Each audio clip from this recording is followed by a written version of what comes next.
nasaan yung escort natin? Ano ba? Sino nagutos sa inyo? May kakausap sa'yo. Hello? Binalita ni Matt kay Christina na umaarangkada na naman ang kumpanya nila na agad namang sinabi ni Christina na makakabawi din sila, na masaya din siya, na okay na din maging ang issue nila kay Renz. Giniit naman ni Matt na hindi pa rin siya nakakampante, na hindi siya umaayon sa insanity plea, na pinaliwanag naman ni Christina na yun ang main issue nila kay Renz, ang pagiging violente niya dahil sa mental issues niya na tamang sa mental institution siya dadalhin. Sinaad naman ni Matt na mas makakampante ang lahat kung sa kulungan ang bagsak ni Renz, dahil yun dapat sa kanya na nag-aalala siya kung mapatunayan niyang magbabago na siya ay pwede na siyang palabasin sa mental institution, na delikado kung babalikan niya si Rose.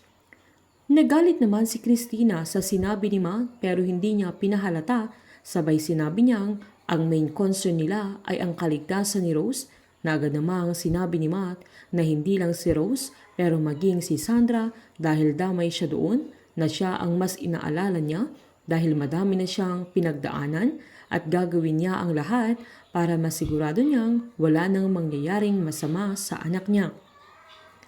Pinuntahan naman ni Vanjie si Renz, sabay sinabing kahit ayaw ng anak niya ay lagi niyang dadalawin sa mental institution, sabay sinabi niyang buti na lang ay nasa tamang pag-iisip yung judge kaya na-approve agad ang apela ni Renz, sabay sinabi niyang kung magpapakabait si Renz doon at gagaling na siya ay igagrant agad yung release niya. Nanindigan naman si Renz na alam nilang magina na wala siyang sakit.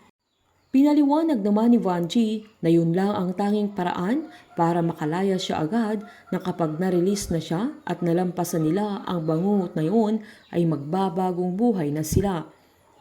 Giniit naman ni Renz na ang gusto lang niya sa buhay niya ay si Rose, kaya giniit ni Vanjie na kalimutan na niya si Rose. Galit namang sinabi ni Renz na mas kaya niyang kalimutan si Vanjie na tunay niyang ina kaysa si Rose, sabay iniwan na niya ang nanay niya kaya wala nang nagawa si Vanjie.